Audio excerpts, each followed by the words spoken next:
Hello, many people want to know if District 7 will see 4 more years of a cold world. And no, I'm not talking about the rapper. Lamont Cole, current councilman fighting for re-election in District 7, had 2 opponents, Mr. Everett Baton and Mr. Jamie Robinson. Meet him on the debate stage to discuss those issues facing all the citizens in District 7. We'll join that debate live in progress right now to see if incumbent Lamont Cole was able to stand up to the test.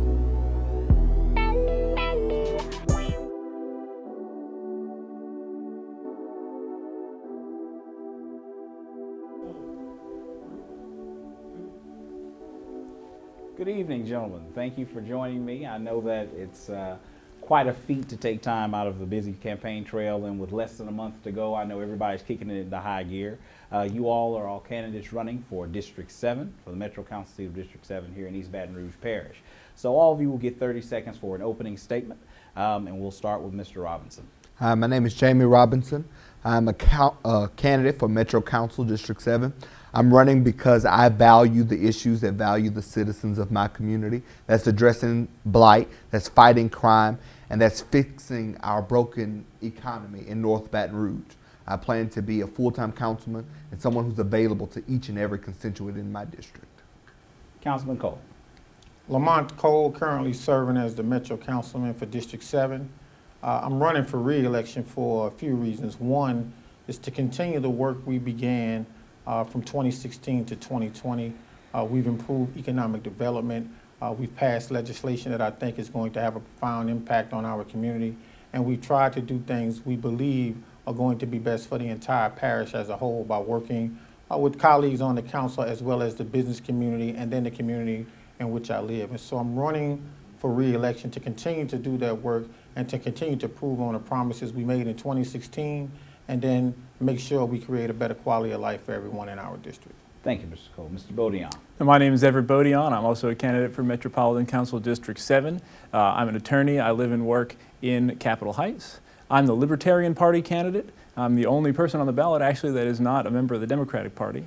If you're interested in learning more about the Libertarian Party, you can check out our website at lp.org. And we are also the 3rd largest and fastest growing political party in the United States and the only other party aside from the Republicans and Democrats with a presidential candidate on the ballot in all 50 states. Thank you. Thank you. So let's just go ahead and get things rocking and rolling, because so clearly you all are running for Metro Council District 7.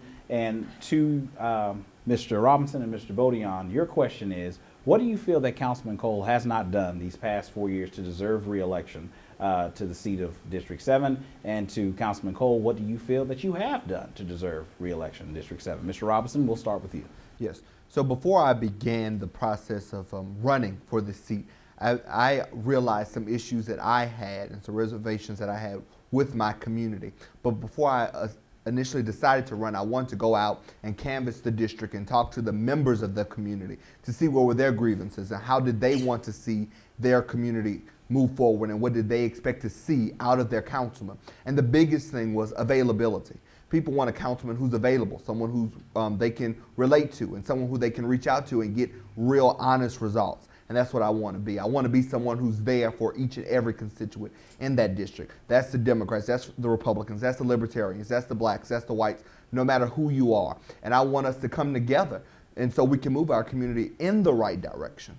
Okay, Councilman Cole, would you have a rebuttal to the criticisms of you not being available to your constituents? Well, I think it's easy to say an individual is not available to all constituents simply based on who you speak with. I think it's important to recognize I work in the district. I work with children and families from the district, so I'm available to those young people and those families daily. And we do things all throughout the year to provide support for the people in the district. Now, I'm not going to sit here and say I've had an opportunity to meet all 23,000 voters, and I'm not going to say I've had an opportunity to meet all 43,000 who live in the district. But what I can tell you is that those of the members of our district I had an opportunity to work with and meet with and be around. We've had some great times and we've done some really good things together. And so we just look forward to continuing that work. So, of course, you want to be more available when you can, but you can only be available to those who are in your face, who are with you at the time when you make yourself available. And so I've tried to do a great job of making myself available to all members of our district when and if they call, and even when they don't. Thank you, Councilman Cole. Mr. Baton, what do you feel that the current incumbent has not done for your district that has caused you to get into the race? Well, I don't feel like I need to attack Councilman Cole directly so much as the business as usual of politics. Ordinarily, we can blame the two-party system and say, well, this party was in power and they screwed it up, so this party didn't get a chance to fix it, and back and forth forever. District 7, as I said, I'm the only non-Democrat running, so it's a little bit more difficult to blame business as usual when there's not even that scapegoat of the other side. When one district has been in charge under the control of one party for a long time, it just makes you wonder, why hasn't anything that we've wanted to get done gotten done so far? I think it's time that we change things up, have some new ideas, and not just go with business as usual in politics, whether or not it's Republicans or Democrats. Both sides typically do the same things back and forth forever, and nothing ever gets done. So I think it's time for fresh ideas. Thank you. Councilman Cole. Well, I agree, and I agree that it's been business as usual typically in politics. And let me say this, oftentimes in the black community, politicians do more making themselves available than they work to change legislation. The main goal and role of a politician or an elected official is to be present at meetings and to vote and to work to change legislation that is going to have an impact on the district for a long time to come. So you may not see the results immediately, but when you look over a period of time and you look at legislation, then you can think about who passed that legislation, when was it passed. Because typically, black politicians don't do a great deal of passing legislation.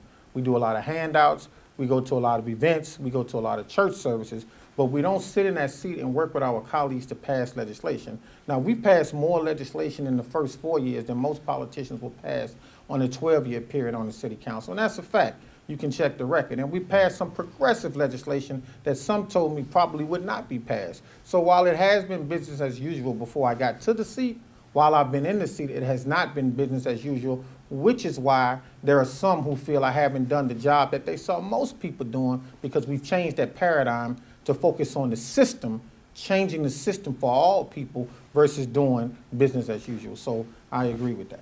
So one of the ways that I'm pretty sure everybody wants their elected officials to be able to do is change negative trends. As of October 3rd, it was reported that Baton Rouge has 83 homicides and is probably on pace to surpass the 2017 record of 106 homicides. So to all of you, starting with Mr. Robinson, if elected to the Metro Council, what will you do to try to stop this negative trend in homicides, not only in District 7, but be able to work with your other colleagues on the council to combat against homicides and crime overall in the district and the parish? Crime overall in our parish has gotten completely out of control. And in my district, District 7, it's on a rise each and every day. Just last night, we had a incident on 26th Street and Laurel Street, which is right on the border of District 7 and District 10, where 3 young men were critically injured. And then in District 7, in the heart of District 7, on Foster and Gus Young, there were 2 people at the same time critically injured. You know, we have a serious crime problem within our community. Now, how do we address that issue? We have to begin addressing the underlying issues that causes crime within our community. And that's just not only passing legislation. You have to have your ear to the streets. You have to be out here talking to people, and because we have to begin to change the culture dynamics within our community. We have to catch our young men and our young women before they get too far out of control. They need to know that their leaders are there and that they're present, not only in City Hall, but also where they live, right in their communities. They need to know that there's someone there who believes in them and who cares for them and who cares about the growth of their community. And that's why I'm running. I'm running to restore what citizens have lost. They've lost their hope for the future, and they've lost their faith in their elected officials. We have to be here to address the problems head on. That's the lack of jobs. That's the lack of businesses. And you know, people will say that there's new businesses coming to our community, but we have to ask ourselves, who are getting those jobs? Are they offering livable wages and generous benefits? Because it's issues like that that causes crime. We have an incident with blight, where so many people engage in criminal activities such as selling drugs and killing people right in front of blighted communities or right inside of blighted homes or former homes. How do we address those issues? How can people invest back into their community if they have nothing to invest? And that's what we have to begin to address. Right. Now, of course, you asked a series of questions of how we begin to do that. Of course, my question was, if you were to elect it to the seat, what would be a specific thing that, of course, you would do or try to advocate for to try to answer at least one of those series of questions that you have asked? Right. And I'm sorry, when I was saying how, I was saying that's exactly what I would do. When I said, how, that's the questions I asked myself when I was running. Okay. So basically, let me just reverse those hows. Let me say, I will work to create jobs within our community that offers livable wages and generous benefits. When you look at new businesses that have come to District 7, there are restaurants, there are boutiques. And what jobs come with those? Are those jobs offering livable wages? They're not.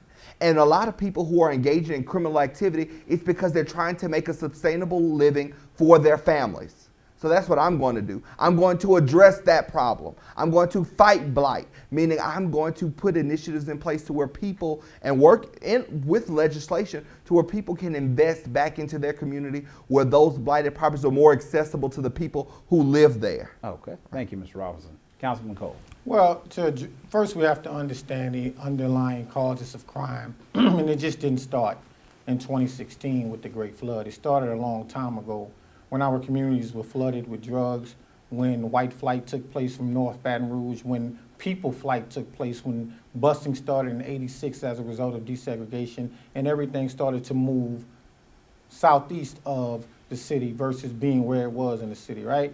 So I would do more of what we've done over the past 17 years, which is create education opportunities for kids to go to school, learn at a high level, and then when they come out, be trained with a skill so they can go out and get a good job or go to college for free on a scholarship. We've done that. We've sent over 2,000 kids to school on scholarship. So we want to ensure that they have a better quality of life.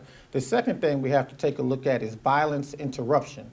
We would create a group of violence interrupters who would have their ear to the ground. When I was the principal at Park Forest Middle School, we recognized we had 23 young gang affiliations within the District 7 area, right? And we understood that if we could interrupt those gang affiliation groups by giving them a different opportunity, by creating different opportunity and spaces for them to get a job as a youth, for them to have other spaces to play in, make sure they were engaged in activities like sports, make sure they were engaged in activities that turned on the talents that they had. We would do more of that. Right now, we're talking about taking a plot of land in District 7 and creating a market where people could come to on the weekend, sell their goods, perform, and engage in other activities, community activities, and last but certainly not least. When I was young, living in Fairfield, we never called the police because we had a community. Mothers and fathers took responsibility of every child on the street, not just the child that lived in their home. And so we have to do a better job, and we will do a better job of connecting people in the community so that we have a real community. Right now in our communities, people can live on the same street, live next door to each other, and not know each other. We have to change that by having more community opportunities for people to engage. Barbecues are things that people like, community fairs are things that people like, and we have to create those spaces where people get to know each other so that if there is a conflict, I have a conflict with someone I know versus having a conflict with someone I don't know where I call the police. But if I know you, chances are I may not call the police. I may work with you to settle our differences through conflict resolution. And so we want to do those three things: create more education opportunities, create engagement activities, connect the community, and make sure we interrupt the violence that may be taking place in some households by ensuring there are other things for our community to do. Thank you, Councilman Cole. Mr. Baton. Was a very, very broad question. Obviously, many things have been brought up already by the other two candidates here today. One of the things I like to focus on in my campaign is not necessarily what we're going to do for people. All politicians focus on what we're going to do for people, making more promises with nebulous ideas about more opportunities, more advancement, more development. But I think before we can really help people, the first thing the government at all levels has to do is stop hurting people. The first and most important thing, I think, is we need to work at every level, local, state, and federal, to end the war on drugs, which is the most disastrous domestic policy that we have ever created. We talked about legislation earlier. Legislation has always been passed to try to hurt people or help people. We need to get rid of the legislation that hurts people first before we can help people. In the national political debate, we are talking about the crime bill that was passed in the 90s with Joe Biden and Trump fighting over that on the debate last week. And that was just an attempt. Oh, we got gang violence. We need to just put those bad guys in jail. And then we create an exacerbated problem where we tear families apart. People have criminal records. They can't get jobs after that. Really, when we banned all narcotics in the first place, just like when they banned alcohol and prohibition, we created the concept of gang violence. You can't make a living, as Mr. Robinson said, with a life of crime if you cannot sell drugs at such a high profit margin because of the black market. So would it be fair to say, Mr. Baton, that if you were elected to the Metro Council, you would try to advocate for a complete legalization of all the narcotics, or just specifically marijuana, or just live and let live? As a matter of the platform of the Libertarian Party, we call for an end to the drug war, which is decriminalization of all drugs, starting with marijuana and working our way through, because the criminalization of drugs makes the problem worse than the drugs themselves. And in the countries that have tried experiments with this, they've seen nothing but positive results, much like how states that have legalized marijuana have had nothing but positive results. And so at the local level, there's only so much we can do because of federal government, of course, but I think that at the local level, we can at least try to ease up on prosecuting the drug war against people and destroying lives on the first instance. Okay, thank you. So some of you all kind of hit on it a little bit in regards to blight. And of course, with blight, that means there leaves a lot of gaps in potential resource centers, potential housing, potential businesses. Councilman Cole, I'll start with you on this question. So being that you are the incumbent, a lot of your citizens may be a little frustrated that they haven't seen an oasis to the food deserts that exist, especially in the northern part of the district. If reelected, what would you do to try to start bringing an oasis to these food deserts? Well, the first thing we've done already is we've worked with Mayor Broom's office to put grant money aside for a fresh food initiative to the tune of $250,000. And we're looking for opportunities to attract grocery stores to the area that will sell fresh fruit, fresh vegetables, and give families options that they can afford in the community. We've seen Winn-Dixie's, Piggly Wiggly's, other grocery stores leave the area. I think High Neighbor is the only one that's chose to stay. We do see some Shoppers Values in and around the area, but we want to see more big chain groceries, not stores in the area. Now, my big vision would be to do something very similar to what Whole Foods has done out west, and to put a Whole Foods in a disinvested area, which has become one of the highest grossing Whole Foods in the country because of what they put around the Whole Foods to ensure that the families who live in the area and the residents who live in the area could afford the food that Whole Foods is serving. So some might say folks who live in a depressed area can't afford a food at a Whole Foods, but I would venture to say we have to look at those opportunities that exist in other spaces and other places where they have had vision to look at how do we ask a Whole Foods, a big chain grocery store, maybe not, if not a Whole Foods, maybe a Albertsons, maybe a Winn-Dixie, maybe we bring back a Walmart grocery store, neighborhood store, and we say to them, you have to serve and sell food that families can afford, number one. And number two, you have to put some wraparound services around a grocery store like that so that families can access the groceries, but then they can access other things they may need as well, correct? And so those are the things we're fighting for and trying to do while sitting on the city council. If given an opportunity, I do want to address something Mr. Baton said in his last comments, because we did pass legislation to decriminalize marijuana, and we created an open needle exchange program. So those are legislation that I think speak to the heart of something he said about legislation that helps people and not hurt people. So we were able to pass that. Yeah, we'll definitely be able to touch on that a little bit later in this debate. Mr. Robinson, of course, if you're elected to the Metro Council, District 7, how do you begin to bring an oasis to the food deserts?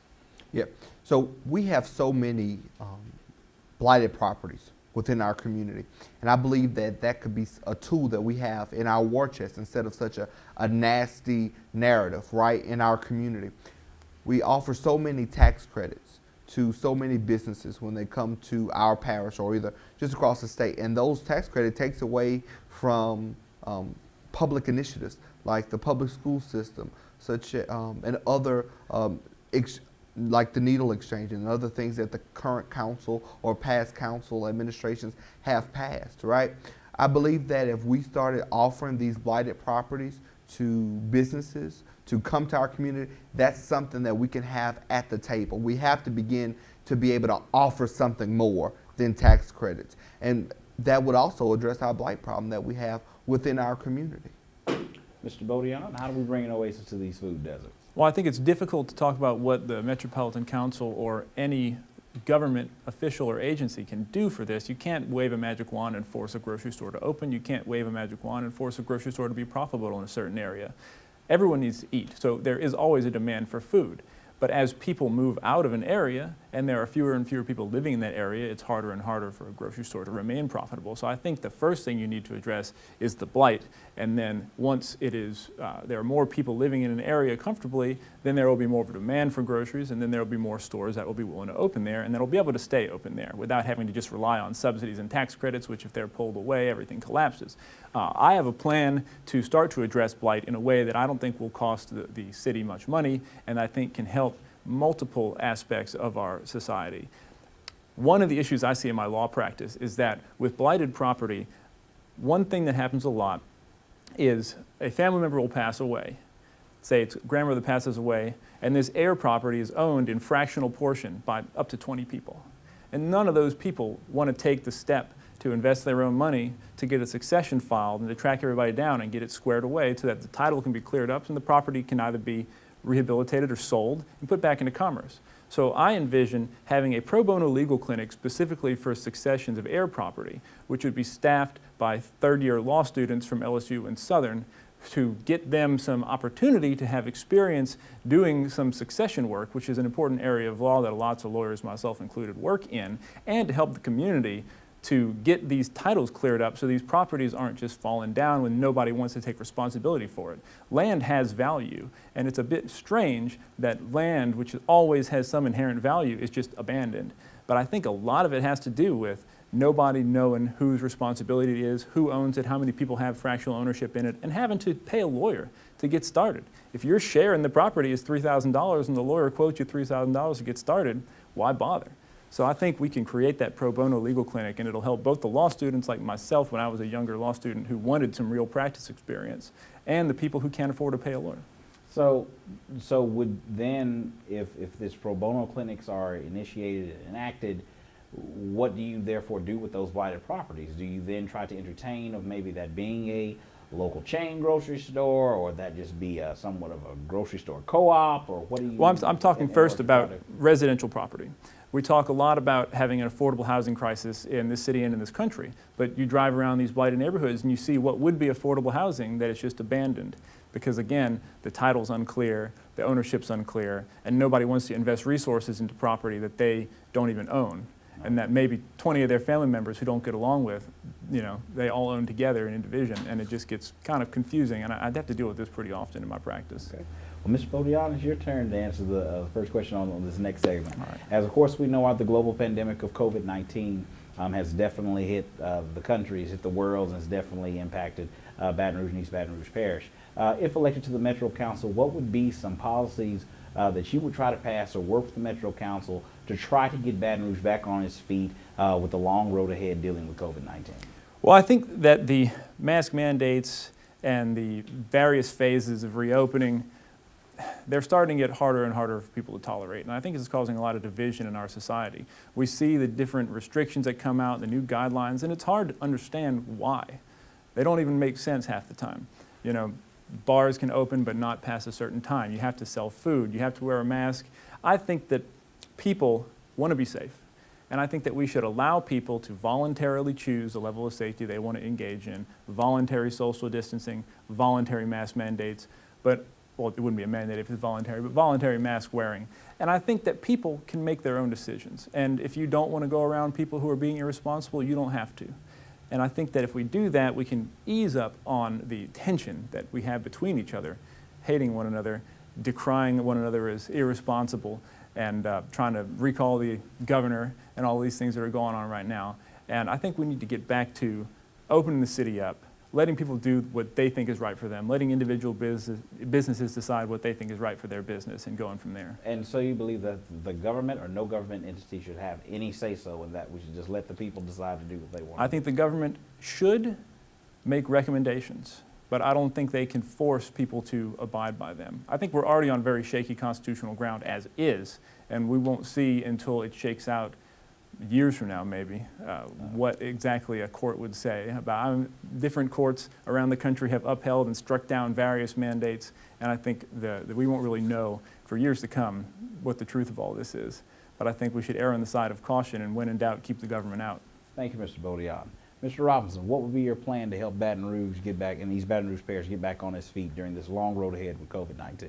Most definitely. I think that the biggest problem is, first off, let me just start by saying I don't think that it's a good idea to take government out of the equation as far as saying how we move forward. Because at the end of the day, we have to respect our local officials, and it's very important for our government to offer some type of guidance so we can have a uniform plan to move our parish and also our state, our nation forward, right, in the right direction. However, I think that our current administration has dropped the ball at making sure that business owners have input on how we should move forward. Not only business owners, but also members of the community. Now, when you say current administration, you mean local, state, or federal? I'm speaking local government. Okay. You know, I think I think that in this season of us campaigning in the midst of a global pandemic, it's opened our eyes to, we have so many forums, we have so many debates, and we do that virtually.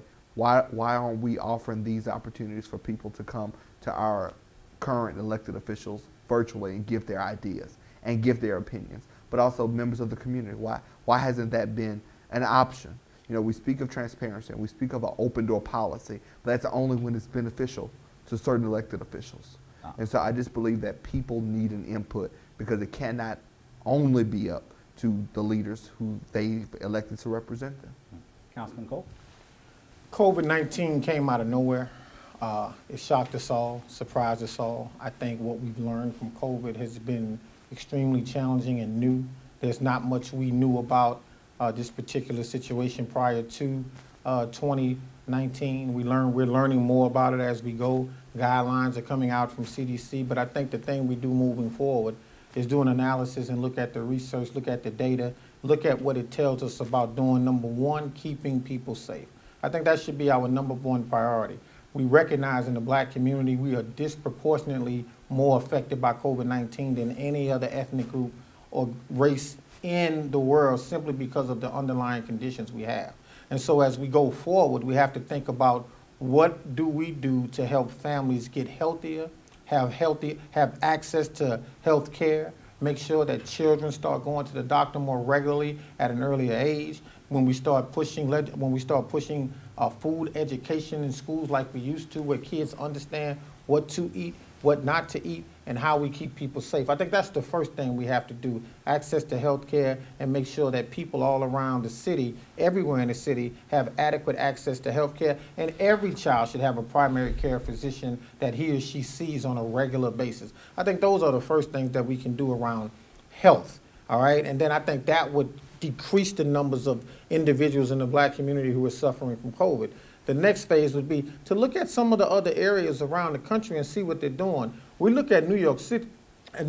We see less than 1% of the people who live in New York City right now are contracting the virus because of a simple mandate of masks. Now, people may not like that, but if it's working to save lives, let me say that again, if it's working to save lives, and this is what Governor Cuomo is telling us, that masks are actually working, then why not wear a mask? We could leave it to individuals to choose for themselves if they want to be safe, but if we leave it to some individuals, then they put others in danger when they choose not to be safe. And so I think it's extremely important in a democratic society, when we elect a person to serve as a leader of a municipality, he or she has to take a hardline stance in terms of keeping people safe. And if the research currently, right now, tells us just wearing a simple mask keeps us safe, then that's what we should be doing. And I think those are the two pieces of legislation or policy we should be looking at. Access to health care, wearing masks to keep people safe as we move forward. And when we learn more, we make adjustments. Now, Mr. Baton, did you have a follow-up? Because your two opponents here definitely say there needs to be some type of government oversight in how we move forward with COVID-19, or are we still on this train of, hey, let the people rock and roll? Well, I absolutely expected that, and I will say, just as far as masks go, I think that masks are not that inconvenient to wear. And I honestly believe that telling people they have to wear the mask is making them not want to. And I think if you make people empower them to make the best decisions for themselves. If the recommendation is that this mask that we all have in our pockets keeps us safe, all you have to do is put it on. It's not that hard to do. I wear my mask everywhere I go. I'm not one of those people who is decrying the mask mandate as vocally as we see a lot of people doing it, because it's not that inconvenient to me. But I understand why people are so angry about that, because they are being told that they have to do it even when it doesn't make sense. And there are certain times when it doesn't make sense, and there are certain times when it does. And I think people are smart enough to know what's best for them and to know how to follow the recommendations. Okay. Councilman Cole, you get the opportunity to answer this first question, which actually goes back to a topic we kind of touched on earlier in regards to the decriminalization or legalization of recreational drugs or narcotics. Do you think that would be a smart move for Baton Rouge to lead the way by saying that first we start out with decriminalization, now let's go ahead and just legalize it, because we see there's such a disproportionate inaction when it comes to the war on drugs? Well, I think we start first with the research, and we look at the research around the country, and we pay attention to the numbers, we pay attention to the data, and we look to see where it's working and where it's not. And so if we look at marijuana specifically, and we look to the West Coast and we see some of the innovative things they're doing with legalization and decriminalization, then we have an attempt to do that here. So we have passed that legislation here, and myself and one of my colleagues, we co-sponsored it. And so what we're looking at is saying such small amounts of marijuana shouldn't lead to an individual being arrested, going to jail, losing his or her job, and then being placed in a situation where they now have a record that they cannot go out and seek other employment. And so I think we do start with decriminalization. Now, the war on drugs is a myth. There's no such thing as a war on drugs, because in the 90s we called it the war on drugs, but in the 2000s we called it the opioid situation, right, or the opioid crisis, correct? So one is that people were struggling using a narcotic, and the other one is that we wanted to criminalize people using a narcotic to lock them up in jail. That is all a part of the industrial prison compact idea that has been a plan for years in our communities, and we recognize that this has started well since slavery. But here we are in 2020, and so I think what we have to do is be smart about what we see happening all across the country. We see decriminalization of marijuana, we see legalization, we see people taking those dollars and using it to fund research for cancer. We see them using it to help schools get better. We see them using it to help people get healthier. We see them using it to do substance abuse programs, domestic abuse programs. And so we have to look and see what other areas and other states are doing around decriminalization and legalization and make an attempt to do that. Southern University and LSU has done a great job of starting the process locally. We've done our part of decriminalizing small amounts of marijuana, and I think we have to continue to progress, continue to work. But in order to continue to progress and continue to work, we have to look at the data, use the numbers to drive our decision making. And I think if we look at the data from LSU and Southern, we look at the data from our law enforcement agencies locally, we will see that we're better off now having decriminalized marijuana than we were prior to, when we were arresting young people for such small amounts. I think we start there, and then we move closer and closer to legalization. Thank you, sir. Mr. Robinson, same question. I definitely agree with Councilman Cole of the idea of looking at the data based upon the research that's taking place at our two hub institutions, Southern University and Louisiana State University, and looking across the nation as to what other states and local governments are doing. I believe that our current council has done, they've definitely started a movement in decriminalizing marijuana. However, I feel as if we have to be very careful at what we say as a local government going against current state legislation. You understand? Do you follow me there when I say that? Yeah, no, I'm tracking. Yeah, I believe that when you say don't put a young person in jail because that they have a gram of marijuana on them. So at what point do we say that a certain amount of drugs is acceptable for a young person to have on them? You know, so are we saying that when young people are in school and they have marijuana and they're either having it to smoke it or either to sell it in a local school, I mean, at what rate is that not acceptable? At what rate is it for a minor who's pulled over by an officer for speeding, but they have a gram of weed on them? Is it okay for that minor to have that? I mean, I think that we have to look at the data, but we also have to go back to the drawing board and make sure that we are protecting our young people. That when we do that, because I believe that that is a very dangerous idea of protection. Because what are we protecting them from? Are we protecting them from officers, law enforcement, or are we endangering them by allowing them to carry a gram of marijuana? Mr. Baton. Well, I agree with Councilman Cole that it is a step in the right direction to decriminalize small amounts of marijuana, but I just don't think that goes far enough. I want to be clear and unequivocal and have no soft, squishy answers here. Drug possession is a victimless crime. If there is no victim, there is no crime, period. I think what we need to do, first things first, is we need to completely decriminalize and legalize marijuana. Marijuana should be treated exactly like alcohol is treated, and that would deal with Mr. Robinson's objections to what do we do about young people. Well, minor in possession of alcohol is currently a crime.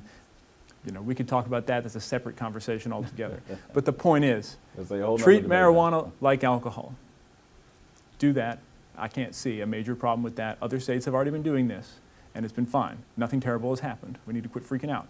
Second thing is that while I do believe that drug crimes are victimless crimes and therefore not crimes, no victim, no crime, I don't think that we should immediately legalize all other harder drugs. But I think what we should do immediately is take any other drug crime and treat it as a health problem, not a criminal problem. And any money we would spend prosecuting and incarcerating people who are caught with cocaine, heroin, or anything like that should be spent on putting them in treatment programs, not giving them a criminal conviction. Thank you. Last question. Clearly, we've been seeing a lot going on nationwide and internationally, especially with the death of George Floyd, Breonna Taylor, the Black Lives Matter movement. And of course, 4 years ago in 2016, which was labeled the hottest summer in Baton Rouge, being a racial powder keg waiting to explode. If elected to the Metro Council seat of District 7, what would you do to make sure we continue to move Baton Rouge toward a more racially united community? I think the biggest piece that we have to focus on is police reform.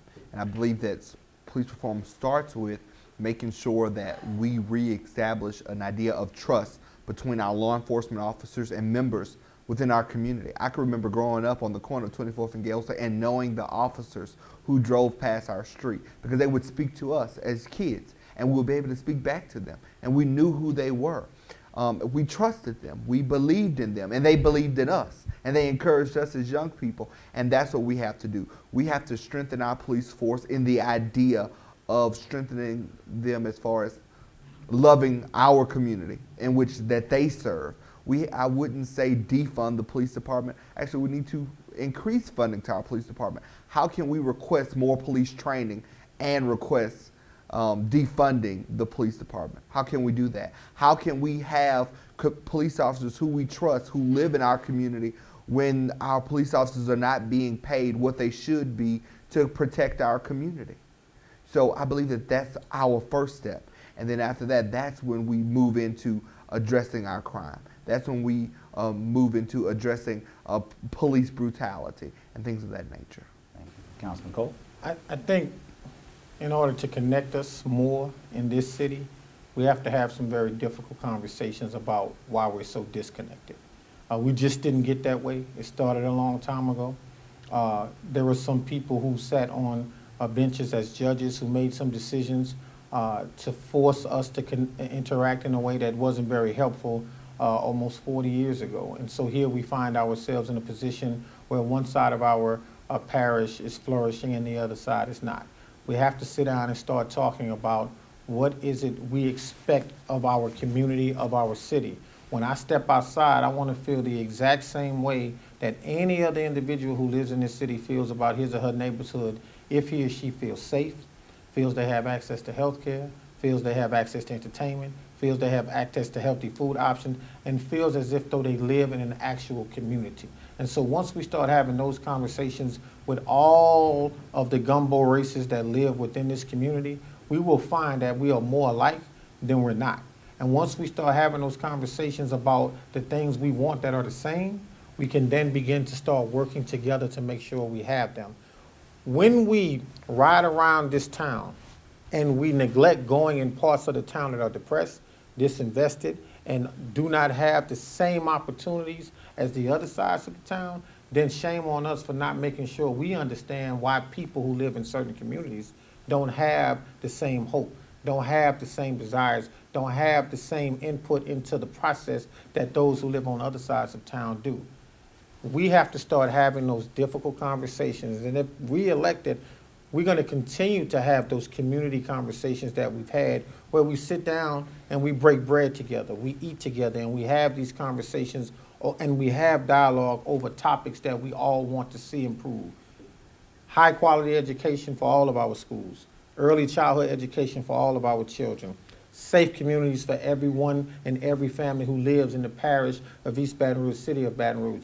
And how do we make those critical three things happen? Because if we make those three things happen, we won't have to depend on reformation of a police department. We won't have to depend on police coming in and solving our problems. If we create a real community where we know each other, where we respect each other, and more importantly, where we love each other, we won't need anybody to handle our issues. We will do it for ourselves if we work together. Thank you, Councilman Cole. Mr. Baton. Well, unfortunately, I think I'm going to sound a bit like a broken record again here, but when you look at police violence, I think you can trace the epidemic of police violence directly to the drug war. In law school, I had to study criminal justice. I had to look at the string of cases regarding the Fourth Amendment and search and seizure. And these cases is a direct line of increasing government authority to mess with people in their individual lives because of looking for drugs. Things like Breonna Taylor was no-knock raids, things like that are happening all the time. In fact, years ago there was someone killed, and a police officer was also killed in the shootout on Capitol Heights with a no-knock raid about some marijuana plants or something like that.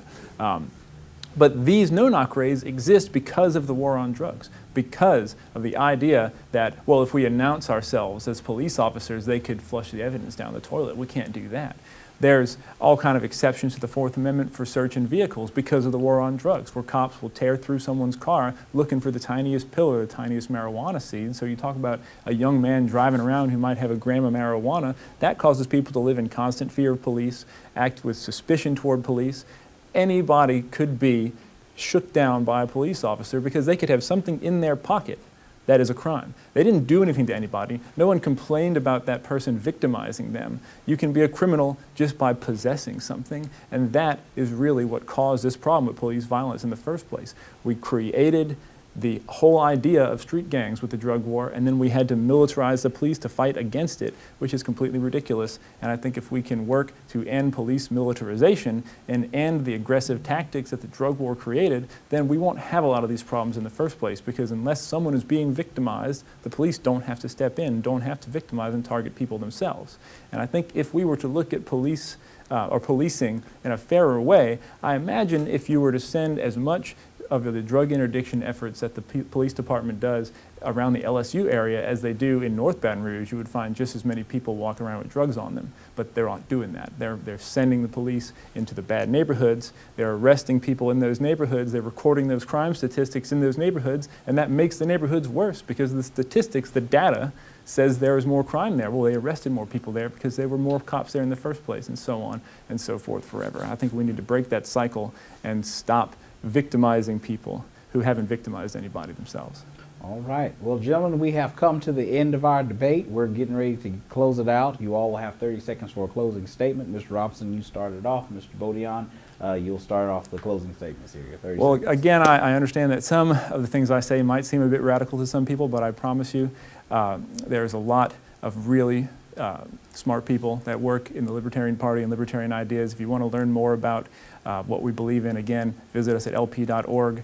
And also, if you just are sick of hearing about the same stuff in politics, there are other options. There is a third option. There are new ideas. So if you want to change things and have new ideas, completely fresh take on things, vote for me, the Libertarian candidate. Mr. Robinson. Yeah. I would say in closing that if you're ready for change, if you're ready for us to stop looking at the data, stop having the conversations because we already know what the problems are, if you're ready to do some real work, not just me by myself, but coming together as one, as a unit to moving our community forward to where District 7 has the same opportunities as other council districts throughout this parish, vote for Jamie Robinson, number 119 on your ballot. Councilman Cole. 4 years ago, the cry from the community was justice, jobs, opportunities, And we did that. We made 7 promises going around, having those community conversations with all sectors of District 7. And there were 7 things that came out of it that the community requested. We delivered on all 7 because we were able to get things done. If the community, if District 7 wants to continue to see progress, the cry now is blight, the cry now is safety, the cry now is drainage. That is what I'm hearing from constituents as I move around the district, both north and south of the district. And we will deliver on making sure we have a new drainage program that eliminates the flooding we see in District 7. We will deliver on making sure that the 700 blighted properties we had in 2016 decrease even more as we have addressed over 200 of those blighted properties, and we will deliver on making sure we create safer communities. So my promise is to the district and to the community, if you want us to continue this work, if you want us to continue delivering on the promises we've made and making sure we create the type of environment, the type of community, and the type of district we want, vote for Lamont Cole, number 117 on the ballot. Thank you, gentlemen, for joining us this evening, and we all wish you well come November 3rd. Thank you, Mr. Hyde. Thank you.